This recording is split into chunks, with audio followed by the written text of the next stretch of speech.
So continuing our discussion on conflict in the international system, let's have a discussion quickly about international law as it pertains to warfare, particularly the rules of warfare and just war theory. So when we think about just war theory, there's generally two different parts of that. There's the just cause of war, when is it okay to wage war, and then there is the just conduct of war, which we'll talk about in a second here. And most of these ideas, particularly relating to the cause of war, are based on sort of the Western sort of intellectual tradition, which we trace to St. Augustine, in which he reflects on this idea of what does it mean for a Christian state to exist in the world? What should we expect in terms of the behavior of Christian monarchs? And Augustine lays out the conditions under which a Christian state could morally conduct warfare. And he says for war to be just, it must meet the following conditions, right? So one of those conditions is it should be fought as a last resort, right? That war is not something that you rush into. War is awful, it is terrible, and if there's anything you can possibly do to avoid it, you should take those steps to avoid it. So war must be fought as a last resort. Secondly, for war to be just, it can't be waged for aggressive purposes. It can only be waged to defend yourself. So that would legitimize a conflict. Or it can be waged in the defense of the defenseless, right? So if Iraq invades Kuwait in 1990-91, the international community can rally together to defend Kuwait. That would be an acceptable conflict in terms of that condition, that it's fought in the defense of the defenseless.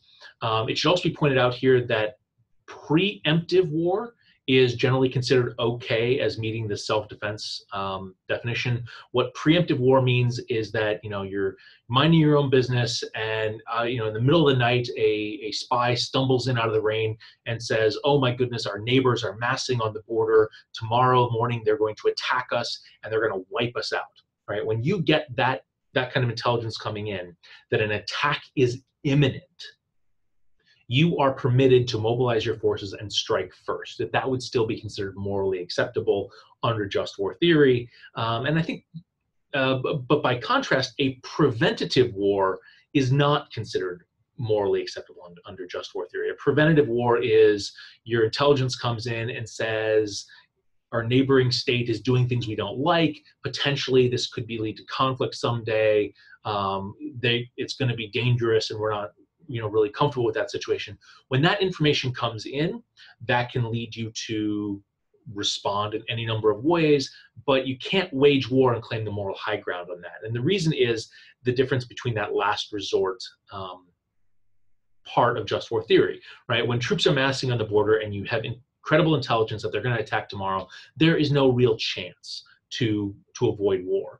But if you get intelligence that says this other state is developing weapon systems, or they're going to be dangerous, or we're worried about what's going to happen, you've still got time to work out a peaceful solution. And if you rush into war and attack preemptively, or preventatively, I should say, that you're not really giving that time and opportunity to find another solution. So preemptive war, okay under just war theory. Preventative war, not okay.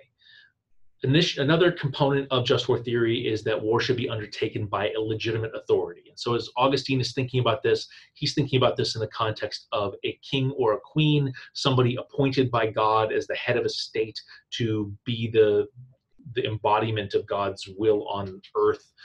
That individual can use violence in a way that's morally just and okay.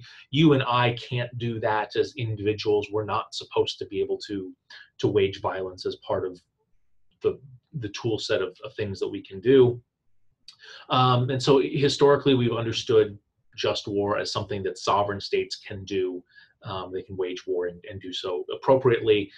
Since the end of World War II and the creation of the United Nations, under the United Nations Charter, you might argue that if you're going to wage that kind of a war, particularly if it's a war to protect the defenseless, you may want to route that through the UN Security Council. If the UN Security Council has a role as sort of a legitimate authority overseeing the appropriate use of violence versus the inappropriate use of violence, maybe.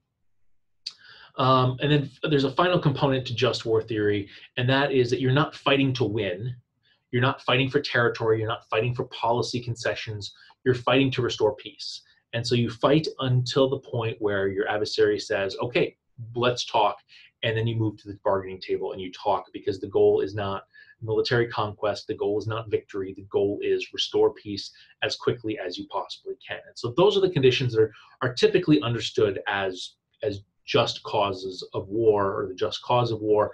And that's actually a pretty narrow set of conflicts. In fact, I'd say very few conflicts meet that set of definitions. Maybe the ouster of Iraq from Kuwait in 1990-91 would be one that would stand out as an example of this.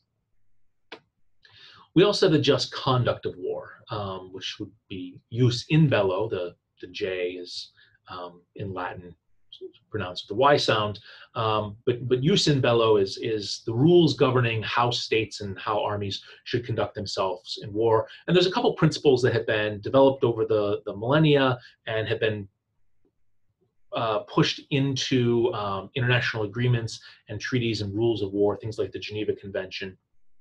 So one of these general principles for the just conduct of war is that war should be conducted in a way that is proportionate, right? And so if there's a raid across your border and a village is burned to the ground, you can raid across another border and attack a village. You shouldn't be escalating to nuclear war. And again, this is operating the idea that war is bad and awful and should be minimized to the extent possible, and therefore you don't want to be the one who escalates that conflict up. And so that is a moral principle that we've had over the course of millennia, but I'm not entirely sure that it's something that is agreed to by all military planners. Very famously in the United States, there's the Powell Doctrine, named after Secretary of State Colin Powell, who was in the Joint Chiefs of Staff for some time.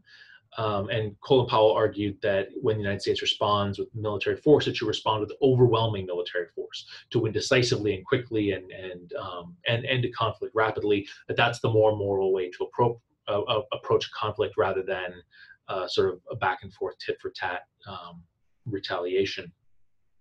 A second component of just conduct of war is this idea that war should be discriminate. What that means is that we make a distinction between combatants and civilians. Right? There are folks who are marching in formation, they're wearing uniforms, they are sworn into a military, they have weapons. Those are legitimate targets of warfare. Civilians are not legitimate targets of warfare, and states must take action to avoid harming civilians and non-combatants in how they conduct themselves in war. Now, does that mean that you can never have civilian casualties? No. The way that that's been sort of operationalized in international law and the Geneva Convention is that states must consider civilian casualties in waging war, that civilians should never be targeted directly. But if you are targeting a legitimate military structure, let's say that there's a barracks that's right next to a school, and there's the chance that you're going to have civilian casualties by hitting that barracks, you need to weigh the military value of striking that military target against the potential for civilian casualties. Collateral damage, I guess, is the term that we use to describe those who are killed as not the target, but is the fallout from that. And there needs to be a real cost-benefit calculation there of is the number of civilians that are dying in this conflict, can that be justified by the value of the military target? And if there's ways to minimize those civilian casualties, striking outside of school hours, for example, then states should take those actions. And so there has to be that ongoing conversation about how to minimize civilian casualties in warfare. I also flagged landmines. Landmines have sort of come up recently in the last decade or two as a really gray area in terms of the tools of warfare, because they're not able to be discriminate. Right? A landmine doesn't know who's stepping on it. And while you can put down landmines, in an active battle zone, and they may work very helpful, very effectively in terms of the context of that battle, states oftentimes don't go around and pick up the landmines after the conflict ends. And so you have places that have been war zones for years, whether it's in Vietnam or Cambodia or in the former Yugoslavia, where there are active landmine fields, and you have children out in forests collecting firewood who step on landmines decades after conflicts end. And because the landmine can't know who it's targeting, there's been a movement in the international community to ban the use of landmines as a violation of this principle of the just conduct of war.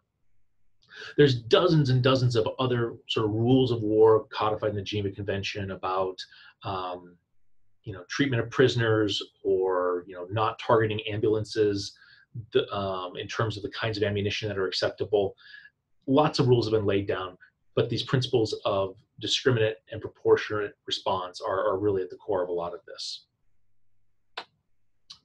One last thing I'd maybe flag with just war theory, and a new development that we've seen in the last decade or two, is the emergence of a new doctrine called the responsibility to protect. And this is something that was put forward initially by academics in the late 1990s as they were wrestling with what happened in Rwanda and the genocide there and the failure of the international community to step in and respond. And so the short version of this is that responsibility to protect argues that it is the job of states to make sure that their civilians, their population, is safe and protected.